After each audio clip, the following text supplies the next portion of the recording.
Okay, Justin during games always tells me that he's a lucky player, so... All those sixes I rolled? Yes, so I decided to do some analysis to see actually if this is correct.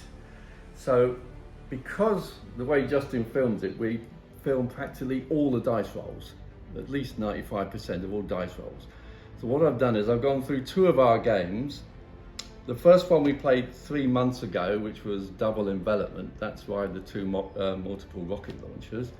And also the last one, which was sections, where I got absolutely hammered. So because I can see every dice roll, I've actually recorded every number that was rolled. And I've done some analysis. It's called a null hypothesis analysis.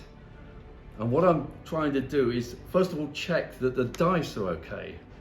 So I'm using this null hypothesis to make sure that there's nothing wrong with our dice. So my dice are okay, they're not rolling low, and Justin's dice do not roll 60. Can I just say as well, just in case anyone wonders whether I've got cheating dice, I do use different dice for different games. But in both games you use different dice, okay? But the null hypothesis works like this. So I'm trying to do two things.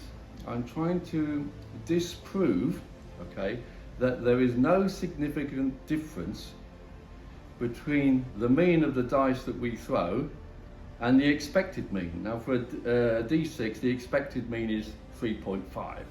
So I'm trying to make sure that any variation from the mean is just due to chance, not something wrong with the dice. That's the first thing for both our dice. The second hypothesis is that there's no significant difference actually between our dice rolls. In other words, we're comparing dice rolls with dice rolls. So, let's have a look at double envelopment. In that game, I had 159 dice rolls for Justin that I could see, and 209 dice rolls for me, which is a good number to do a statistical analysis. Good number. Okay, so the first thing I looked at was the means. Okay, now Justin's mean value in that game was 3.66 and mine was 3.52. Now we're both higher than 3.5, Justin's quite a bit higher, but you know, I wanted to do the null hypothesis on that. And secondly, in sectors, Justin's mean was 3.56 and mine was 3.48. And in that game, Justin had 217 dice rolls I could see, and I had 161. So actually, it's almost the opposite of the other one, right? Mm-hmm. So I did a null hypothesis. The actual statistical method doesn't matter. But I couldn't, when I did the hypothesis, I couldn't disprove that this was not down to chance. I couldn't prove that it is anything else, but I couldn't disprove it wasn't down to chance. So the likelihood is it's just a natural variation, these differences to the mean. Similarly, when I checked our dice rolls against each other, we're not different. In other words, we're in the same family. As you'd expect, we're all using 6-sided dice. I'm not using 10-sided dice, so there should be no difference. And in fact, the null hypothesis again showed there's no difference between our dice. In other words, I can't disprove that there's a fault with the dice.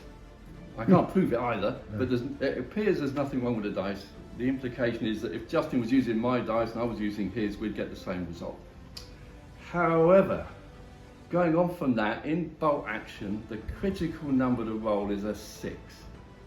Okay, that's for hitting and killing, and also for morale and order tests. So, I wanted to look at how many 6s did Justin roll against me, and how many of those are what I call critical success 6s, or critical failure 6s. Now, in the double envelopment, Justin actually rolled out of 159 dice, 33 6s, and out of my 209, I rolled 25.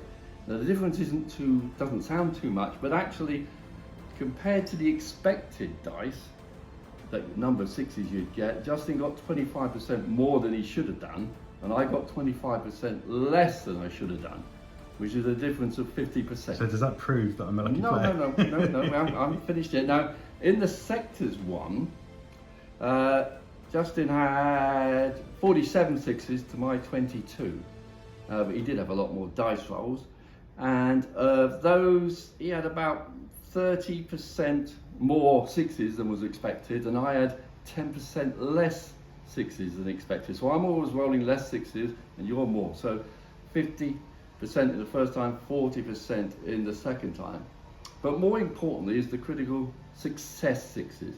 So in the double envelopment game, Justin had 6 critical success sixes. This is like, you know, firing with a mortar the first time, you get a hit on a 6, or my MRL, multiple rocket launchers getting 6s, or your artillery bombardment getting 6s.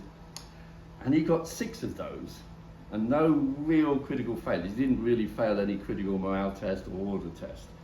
Now, when you looked at mine, I got 1 critical success in that game, and no critical failures really. So he had 6 times more critical successes than me, and 50% more 6s. Right, okay. When I looked at the sectors game, okay, what did I get there? He had 7 critical success 6s and no critical failure 6s.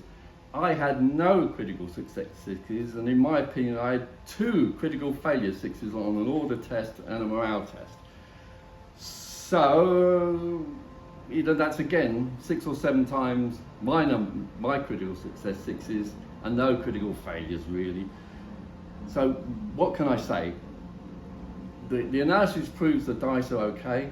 It's just luck. So, Justin is potentially luckier than I am, but obviously that's not it. Justin is a very good player. So you take a very good player and give him very good luck, and he should do very well, and he does do very well. And unfortunately, I'm an average player with poor luck, and I don't do as well. So I think Justin is a lucky player. There you go. There you go. But his skill beats luck. And you know what? Monty Python had a quote that I think sums it up nicely. Oh, you lucky, lucky bastard. Well, well, let's see if there's luck in this game. Let's see what happens in this game. Okay.